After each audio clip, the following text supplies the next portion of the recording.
Welcome to the ITSP Magazine Podcast Network. You are about to listen to the Cognition Podcast, a show about artificial intelligence and how it is transforming the world around us, with your biological, sentient, and mostly rational human host, Hutch. Knowledge is power, now more than ever.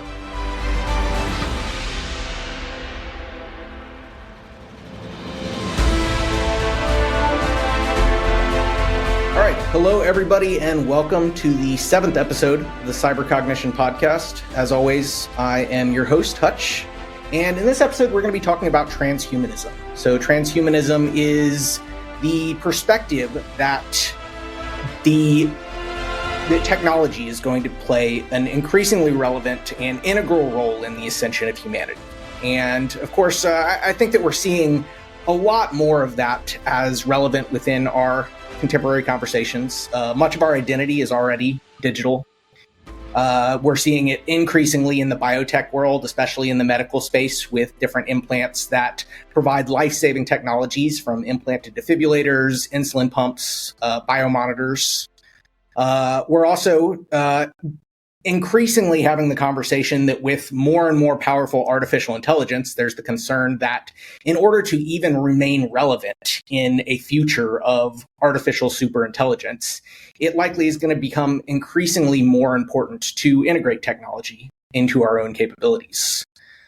So all of these trends tie back to transhumanism, making it an increasingly relevant topic day over day. And there's, of course, some out there that are leading the way in terms of transhumanism.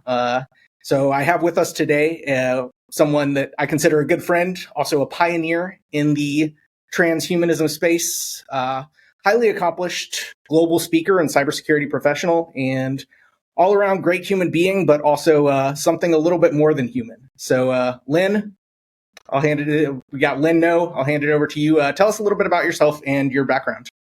Yeah, well, first of all, Hutch, thanks for having me on, man. It's great to see you again. Absolutely. A little bit about me. You kind of summed up a lot of it. You know, I'm more than human, but at the same time, I think before I go into what I am, I think that the fact that I'm still a human is one thing that I do want to, put a hard focus on for just a second. So a little bit about me. I am a former black hat, retired one percenter motorcycle club member who has decided to go from a black hat life to where now I am working in the realms of cybersecurity and taking all of those things that I learned while I was doing things that we're not going to get into because statute of limitations hasn't run out on all of them yet. But while I was doing those things, I picked up a very unique set of skills, and it's helped me kind of keep my finger on the pulse of where the cyber threats are going. And to your point, I am probably one of the more well-recognized transhumans in the world. So transhumanism, I liked your definition, but the very simple way to sum it up is the ability to enhance the human condition through the technological exposure. So this term was actually coined by a gentleman by the name of Julian Huxley back in the 1950s. And this is what the whole movement was based around. I currently have 10 different microchip implants that are between my elbows and my fingertips in both of my arms. I have everything from biosensing magnets that allow me to actually feel electromagnetic fields and currents. I have near field communication. I have so many different variations of RFID for physical access that I think that the last time I counted, it was something close to about 187 different physical formats. Things like, Prox, Pyramid, Diamond, Indala. For anybody that's listening, if you've ever looked at like the badge that you hold up to your reader, on the back of it, it might say like PROX or HID. These are the formats. So I can essentially skim cards, write them to implants. I've got a whole bunch of new tricks that I'm sure we'll get into before the end of our discussion. But in terms of what you said around AI, I see that as a very big part of what we're seeing in the transhuman space from the medical perspective. We're seeing a lot more machine learning being put into smart prosthetics. And you really didn't even bring up much around the concepts of brain-computer interfaces like Synchron, Neuralink, and even BlackRock Neuroscience. So with the fact that we're seeing machine learning in general and what it's capable of, the idea that we're going to start seeing this stuff being more and more integrated in, especially from the medical field, I think is inevitable.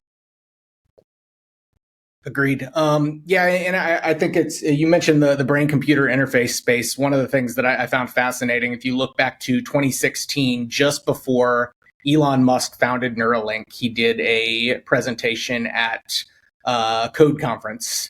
And he basically said that at the rate at which artificial intelligence is moving, and this was really good foresight, because you think about this was back really before Transformers and before what we're seeing now, as really a manifestation of what he was saying. But he said that we are going to be, at the rate that it's accelerating, we will be left so far behind that we'll essentially be the equivalent of a house cat if we don't somehow figure out a way to leverage technology to remain relevant.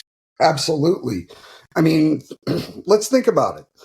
We've moved to let's look at this from just more like an infrastructure perspective for just a quick second. We've now integrated more and more AI machine learning into things around, let's say, power plants, wastewater treatment plants. We're slowly removing the human element to be able to interface with these at all anymore. So at some point, the only way you're going to be able to interface with the machines, because the keyboards don't do it anymore. You know, the verbal commands don't do it anymore. I mean, if we're moving to a 100% digital existence, then at some point, if you want to interact with that, you're going to have to literally be able to plug into that digital experience. Yep, absolutely.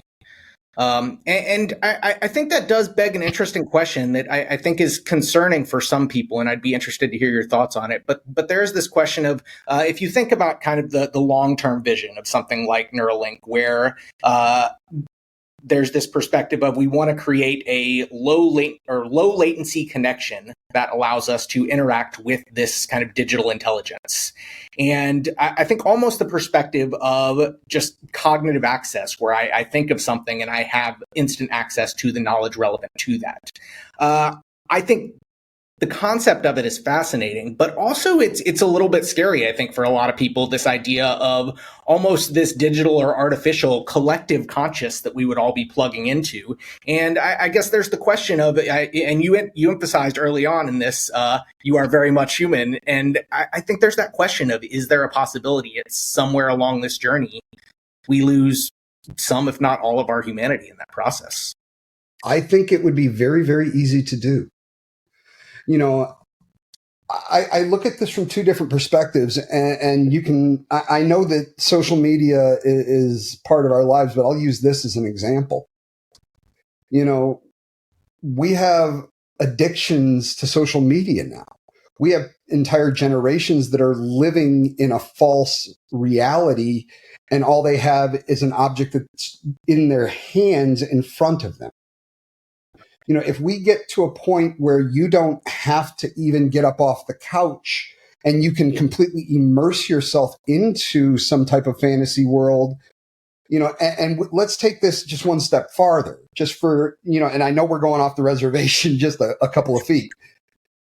At what point, you know, back to the actual Matrix movie, at what point does the things in our mind become real to us?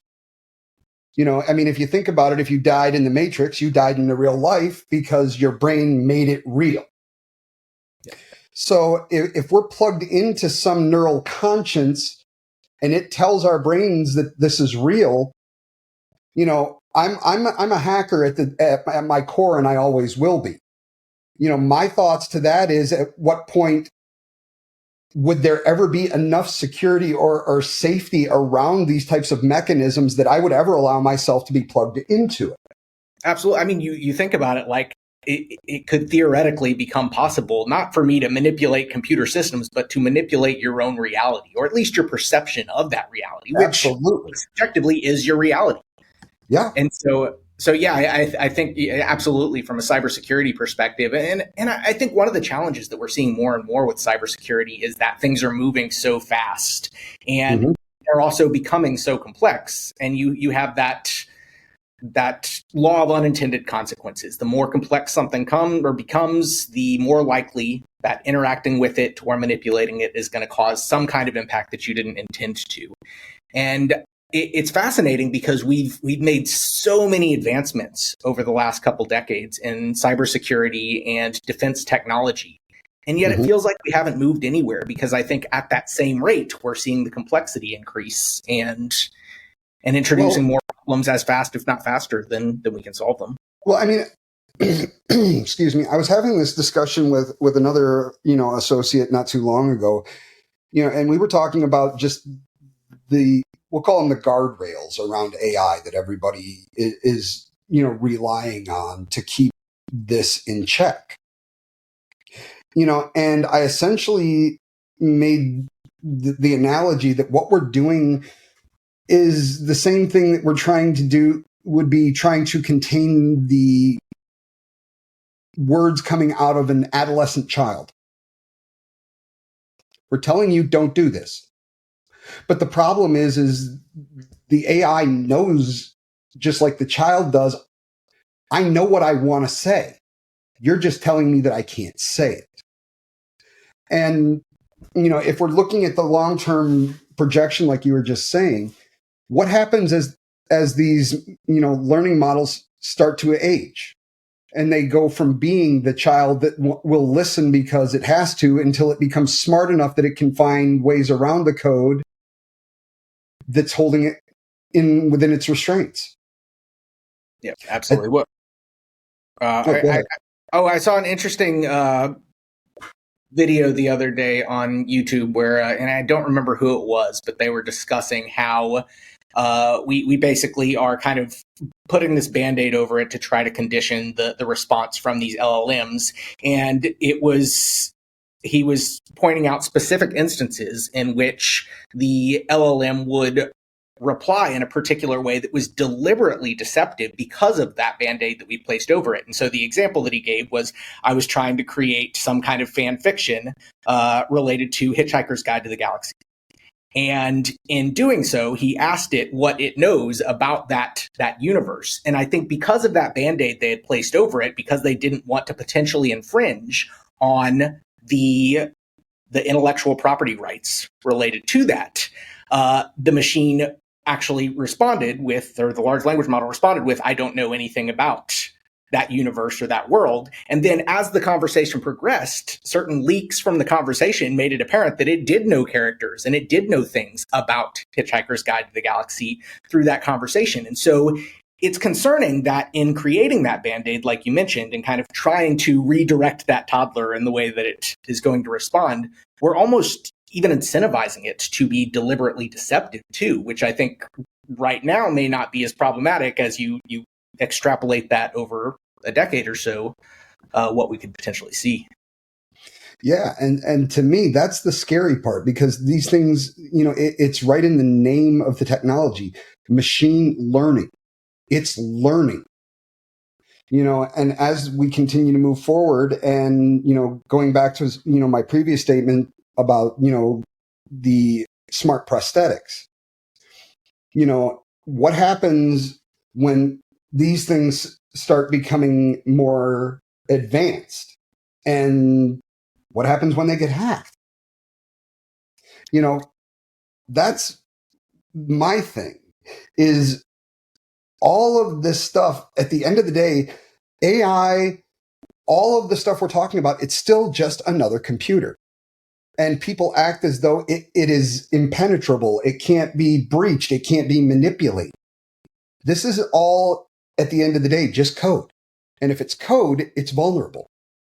Absolutely. And what I find fascinating is, and admittedly a little bit surprised to hear, but I guess at the same time you're in the same cybersecurity world that I am, so you know the potential risks. But I a little bit surprised to hear, just given your trend of early adoption with transhumanism technology, you say that you would be potentially reluctant to adopt something that had cognitive impacts instead of just manipulating your way of physically interfacing with the world.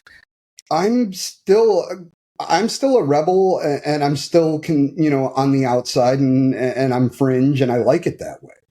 All of the technology that I currently have and all the technology that I have plans as far as putting into my body are all self-owned, self-controlled, not connected to anybody else unless I want to be.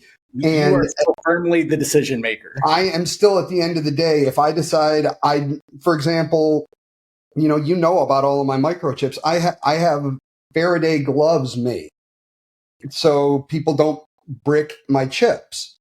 But at the end of the day, that's on me. I don't want to, case in point, I don't want to be, buying a product. Well, I'm not going to use any brand names. We'll just say a certain type of cell phone or electric car, that if I don't decide I want to buy the ultimate package, I only get X amount of percentage of the battery. Pay for the subscription model. Exactly.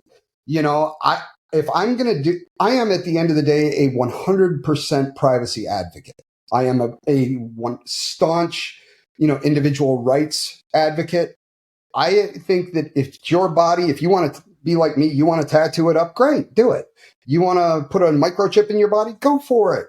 I don't think anybody should be forced to do anything that they don't want to, that goes against their beliefs or against their wishes.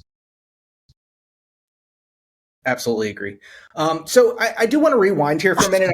And obviously we'll circle back at the end to kind of the larger ramifications of transhumanism. But obviously I know a lot about kind of your specific capabilities, so to speak. But I think for the listeners, would you be able to go through kind of how you got into augmentation, kind of what was your first step into that? And then also talk me through kind of some of the different implants that you have and some of the custom hacks that you've created out of that. Yeah, sure. No problem. If anybody who has never seen me, you can go Google me. You'll find a picture. I tell people I have one tattoo, and it starts at my neck and just ends on the top of my feet. It was easier than actually counting them. From tattoos, I got into doing body piercings and flesh hook suspensions. So I'm one of those guys that likes to have hooks put in his back and hung from the ceilings. So I've been aware of the grinder community. Grinder is another slang term for the original transhumans or, body modders. But I was aware of that community for a long time. I had watched them. I'd been very interested, but the stuff they were doing was all basically garage. The first peg leg, which is a Raspberry Pi Zero W that's been stripped of all the extra headers. They put an indirect power receiver on it. So for wireless power reception. Then they would cover it in 2-part epoxy and then just surgically implant it in their leg. Now, how big is that device? Raspberry Pi Zero W is about the size of a stick of gum. Okay. It's not the big one like that. It's this little single board stick. That's actually one of my next implants that I'm getting. I'm just doing it the smart way. But I was watching when they were doing the. It seems like with something long like that, it'd be easy to kind of bend the wrong way and just damage to it. That's why I go. Typically, it's put directly in the upper thigh behind your front pants pocket. Okay. So that way you can take because there's no battery in the device. It's only meant to receive power. And you would slide a battery pack in your pocket that had the ability to do wireless charging. It would then power the device. Then you can access it from your cell phone. Oh, that's an interesting idea. So it does stay powered all the time. Or as long as you actually have that battery in there. But And originally it was meant to act as a logless files drop so that if I wanted to send you pirated files and there'd never be any log of anything, it's a non-persistent OS. Every time it loads up, it just basically boots up into like a FTP drop. We both connect to it, transfer, gone. So unfortunately, it's nowhere near as cool as like the Johnny Mnemonic thing from, when Keanu actually, plugged the wire in his head and downloaded stuff to the hard drive in his brain. It's not that cool, but it's still pretty darn cool. I'm actually working with the CEO and chief designer for dangerousthings.com. And we're actually working on putting together a peg leg for me, but we're actually bioencapsulating it the correct way. I don't want to die. But seems like as far as how I got into it, like I said, I was watching, the forums, the groups, if you've ever seen it, go check out a Firefly implant. This was the one that made me think these guys are just out of their minds. They were actually implanting radiated material that would actually glow through the skin. Yeah, that seems like it could have some problems. Yeah, that just doesn't seem like a good long-term, health positive kind of thing to do. So essentially, once I found out that there were consumer grade implants that you could purchase, over the counter, then I was basically off to the races. So I originally started off with a chip that is called a Next, which is both an RFID NFC combination chip, and it was a BioGlass. So it's about a little bit bigger than a piece of long grain rice. From there, I got a VivoKey, which is a cryptobionic chip that at the time I could use for doing authentications against web apps and things.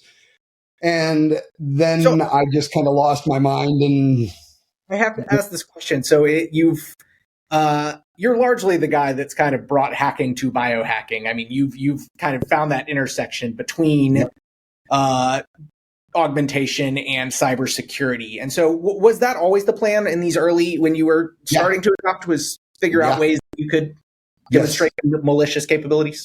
Absolutely. That was the plan from day one. I mean, if we're going to talk just from a high level, when we're talking about security, and especially from an offensive perspective, the biggest challenge, in my opinion, is not the attack. I mean, because the truth is, you've been around long enough, like me, you try hard enough, I'm going to get in. Now, the trick is making sure that it's quiet and I'm not caught. And if I am caught, leaving so much chaos that it doesn't lead back to me directly.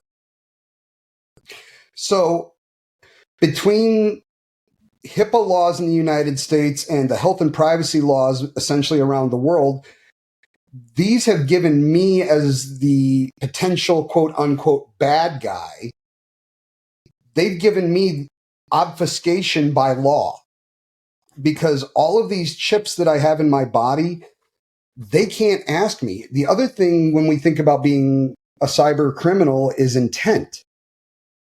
So it's all about the intent.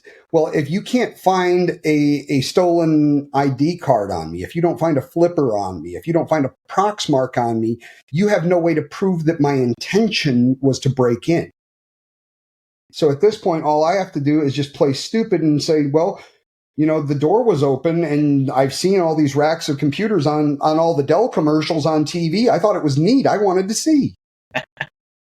You search me, you're not going to find the tools that you would need to be able to make a prosecution or an arrest stick. So I guess the worst you're going to be able to do is facts that hide it in your body, right? Exactly. Yep. And, to my point earlier, as we move more and more into this digital, society and digital existence, there was an amazing game, and I know I'm completely carbon dating myself here. But I mean, I remember back in when I was a kid, you had Dungeons and Dragons, but they had Shadowrun, which was basically the same thing, role-playing game, but it was all about the future where people were going to be connecting into the technology and attacking corporations. And I kind of wonder if that's not a preview of what's to come, especially, if we do all have a majority of the society plugging into some type of AI in their brain, wrangle, but one of the things that, I since you brought us here on this conversation, I wanted to ask you, because this is something that, I've done a lot of research around being, in my position as a transhuman. How do we make sure that this is not another way to try and class people? Because if you can't afford these types of advancements, how do they stay relevant, and how do they stay current, and how do they move into this new world? Oh, yeah, I think you're absolutely right. I think that this is AI. One of the biggest macro challenges with AI is that it's just going to further exacerbate that rich and poor gap, because you have now the owners of the means of production. Well, the means of production becomes increasingly automation and AI. They are going to benefit from all of the capabilities that exist out there, and those capabilities are going to be increasingly more done by machines and less by humans, who can even somewhat profit from that work. So I think we're absolutely going to see significant disruption. I think, to your point, there's also the question of, as we do increasingly need to integrate technology to remain relevant ourselves, whether that's remain relevant in society or remain relevant in the workforce, there is this challenge of, well, am I going to have an upper hand if I can afford the bleeding edge AI integrated into my own cognition, compared to somebody who is taking the socialist version that's handed out? And unfortunately, that's a serious thing that I think we're going to have to contend with. I will tell you, and I don't like to get too deep in the weeds on politics, but traditionally I've been very kind of small government, pro-capitalism type person. And I think that increasingly we're going to have to grapple with capitalism is increasingly going to become more problematic as we enter a world where it's no longer based on human labor. And so I agree with you 100%. I don't know what the right answer is there, but I think you're right. There are extreme macro challenges that we are facing that we've never had to deal with before. And I will say there is some silver lining. We are starting to see at least discussions at the highest levels of government related to AI and the impacts of that. Unfortunately, I don't have a whole lot of faith that will move fast enough to address some of these challenges. And as we know, regulation and just government in general moves extremely slow, and day over day, this is getting faster and faster. And so, one last question, because I know you've got a couple, but I had one more on my list that I wanted to throw to you. Yeah. So, I've been during a lot of my research, I've come up and seen where we're seeing projections now where at some point they expect to be able to intercept and be able to interpret the neurons that are firing in our brain, and essentially be able to map the brain. And there have been projections, there may be a point in the not too distant future that we'll actually be able to basically back up our brain and our essential consciousness, or download it for another generation so that they can go through it. Yeah.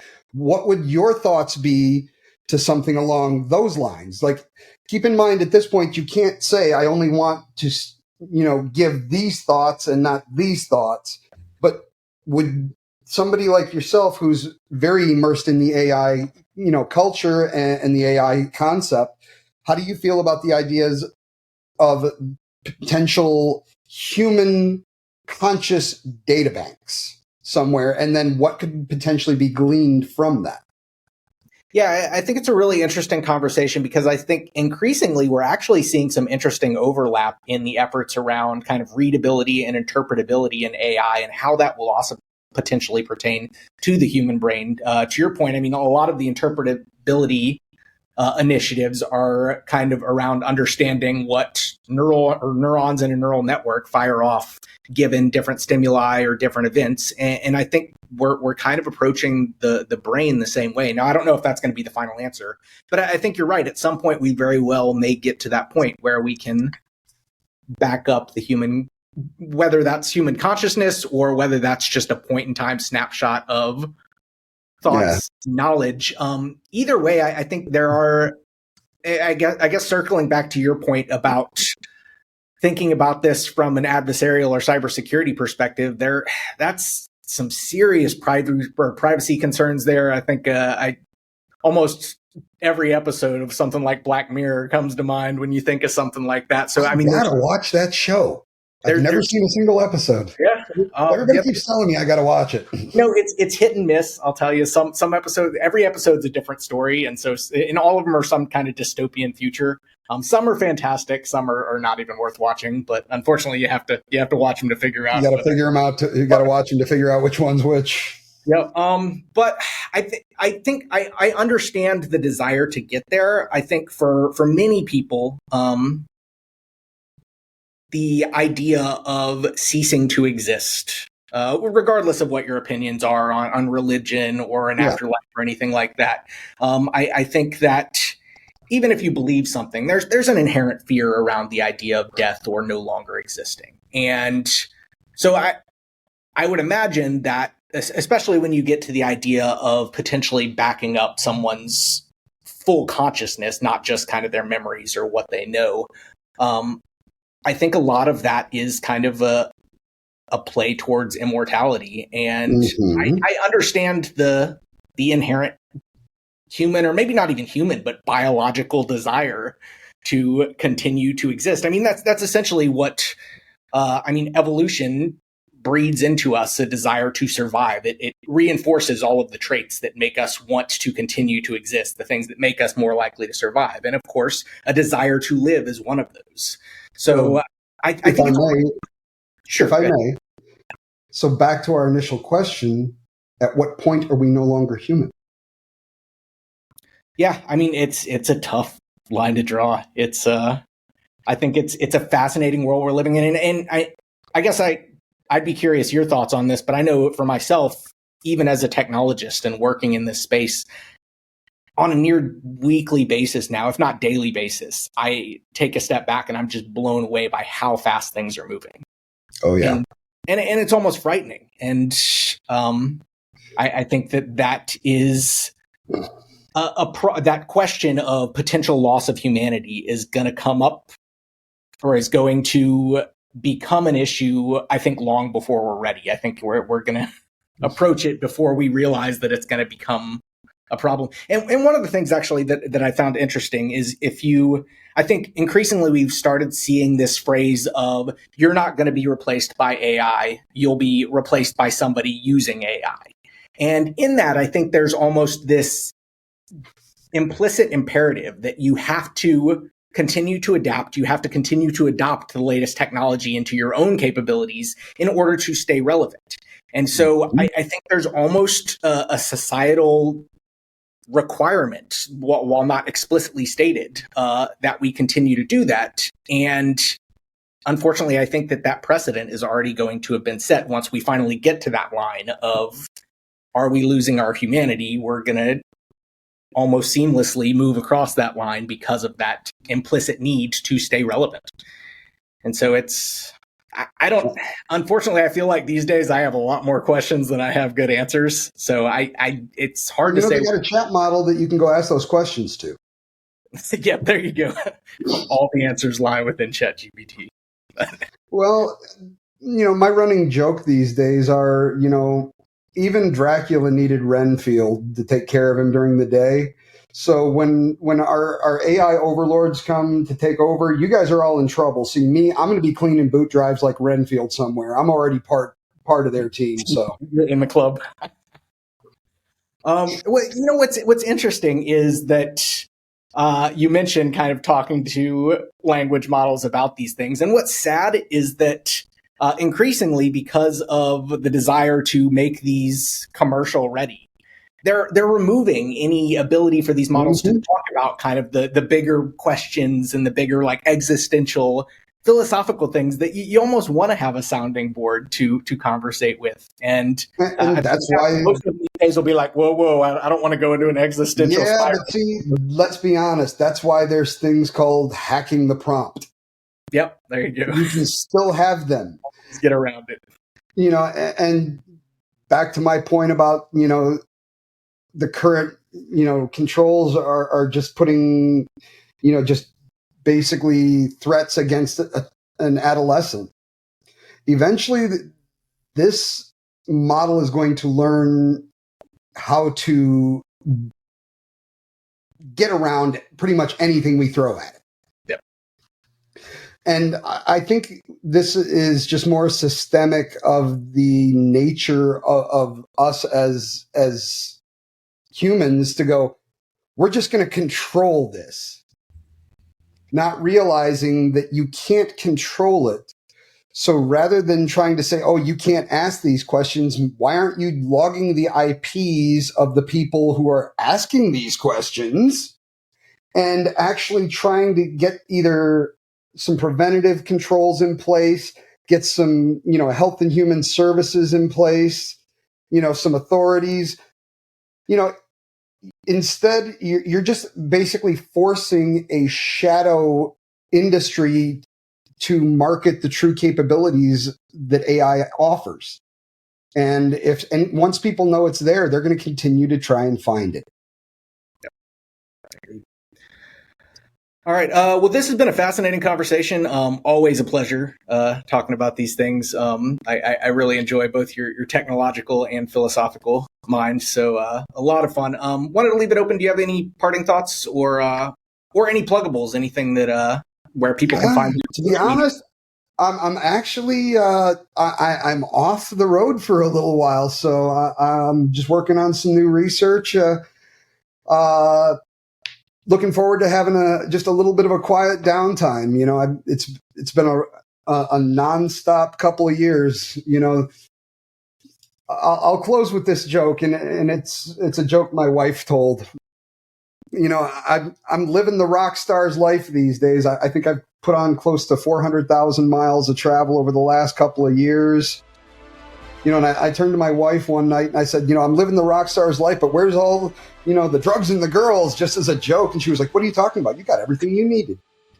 Everything you asked for. I said, what are you talking about? She's like, you have 5 daughters and now you have to take medication to deal with it. There you go. So I appreciate the time, Hutch, as always. It's always a pleasure to talk to you, man. And maybe we'll have to get together sometime soon and show you the new peg leg after I get it installed. Yeah, absolutely. Looking forward to it. All right. Well, this has been great. And with that, broadcasting from the last bastion of the human resistance, this is Cyber Cognition. Over and out.